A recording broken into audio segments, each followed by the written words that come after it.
Good morning, Intenders. Good morning. Welcome back to Morning Intentions. Today is Thursday, May 14th.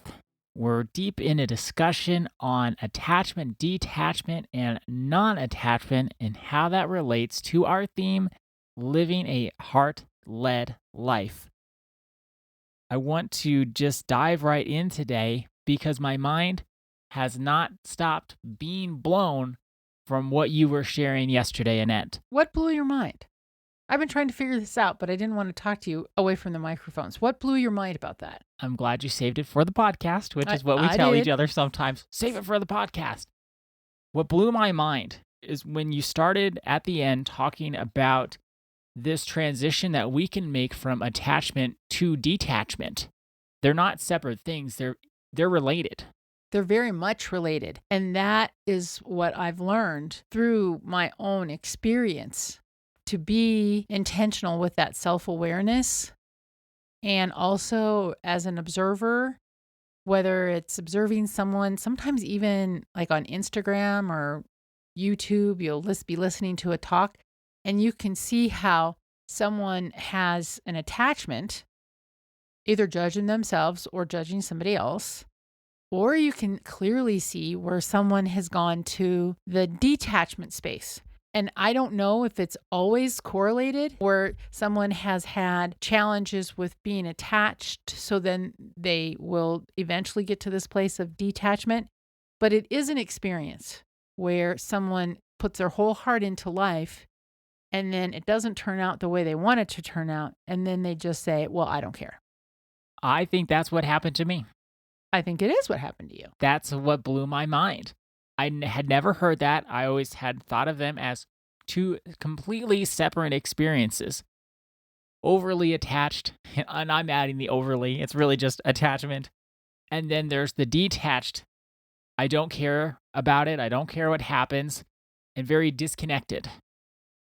I never in my life had ever heard you can be so attached that your attachment boils over and you just get to, I don't care because it's too much to care. It's that we didn't come to this space of understanding non-attachment. So how much can a heart get broken? How much can a heart hurt? Wow, and that's me. Right? And then what we do is we were fully attached. And I do want to say right here, we're not talking about attachment styles right now. There's a whole nother podcast that we could do about different attachment styles. Not talking about that specifically today. I'm talking about the three concepts of attachment, detachment, and then non-attachment. But we can be so attached with the outcome, wanting it to look a certain way, wanting people to respond to us the way we hope that they would respond to us, the way we are intending for them to respond to us, and then they don't. And then we can get the wind knocked completely out of our sails, and then we get to detachment, and then we don't care.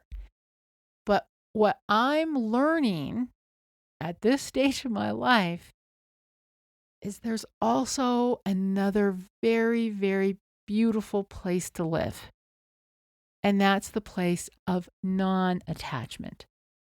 In non-attachment, we can still be fully engaged emotionally, but we are not dependent on the outcome. So we can give our whole hearts, heart-led living. And yet, if we learn how and practice, if we learn how to be and show up with non-attachment, we're not judging the outcome, and we can actually give more.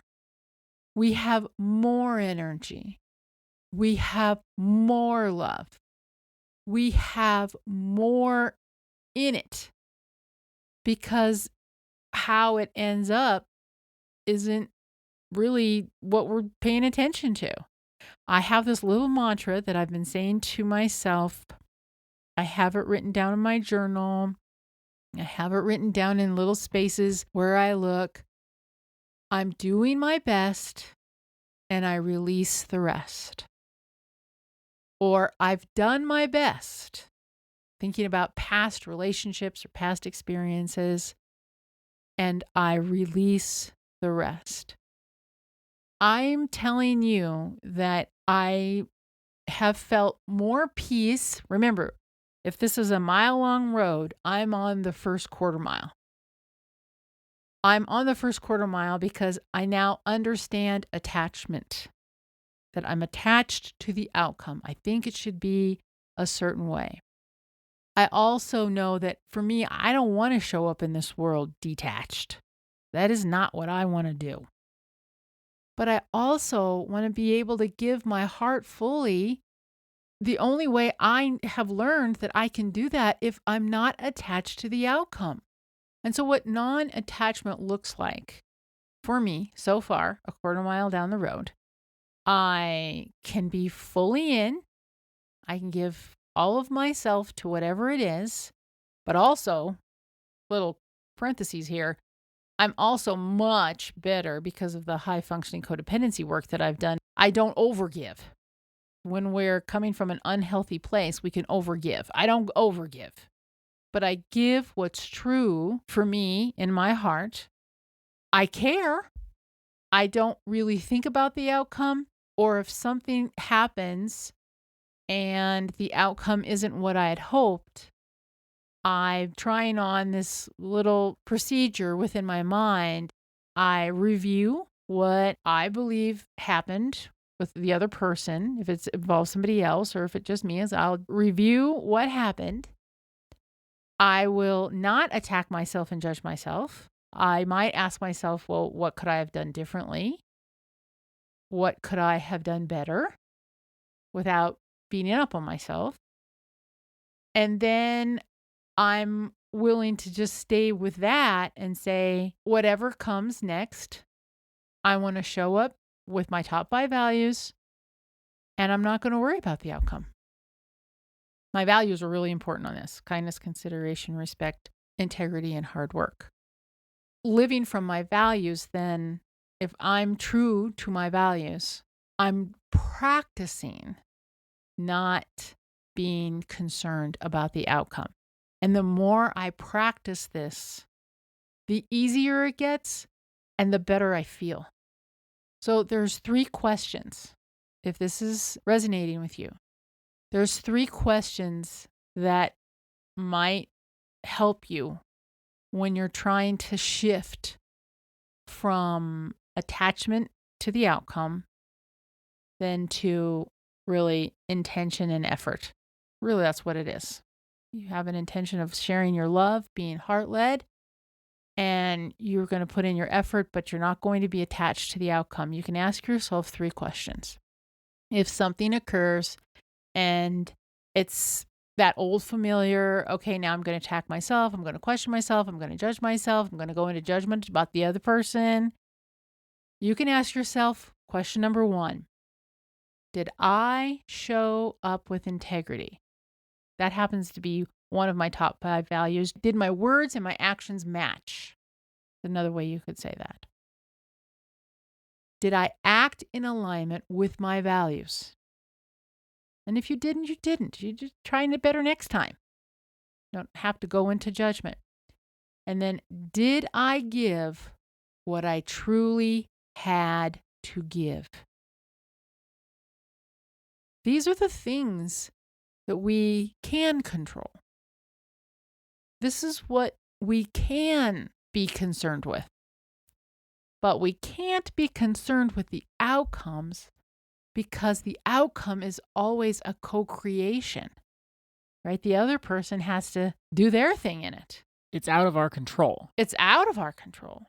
So if we have a co-created outcome, say you're in a relationship and you put your whole heart in it and the other person didn't show up well, coming from misbehavior, that's a co-creation. But if we say, and just always beat up on ourselves or go into judgment about that other person because they were misbehaving, that's when we struggle. That's when we suffer. These things are out of our control, but you can control you. And you can control how you show up, but that's all. That's all you can do. So our intention today is to ask ourselves Annette's 3 questions. Did I show up with integrity? Did I act in alignment with my values? And did I give what I truly had to give? Here they are one more time. Did I show up with integrity? Did I act in alignment with my values? And did I give what I truly had to give? Thank you so much for joining us today. Our day is better because you are part of our day. See you tomorrow. See you then.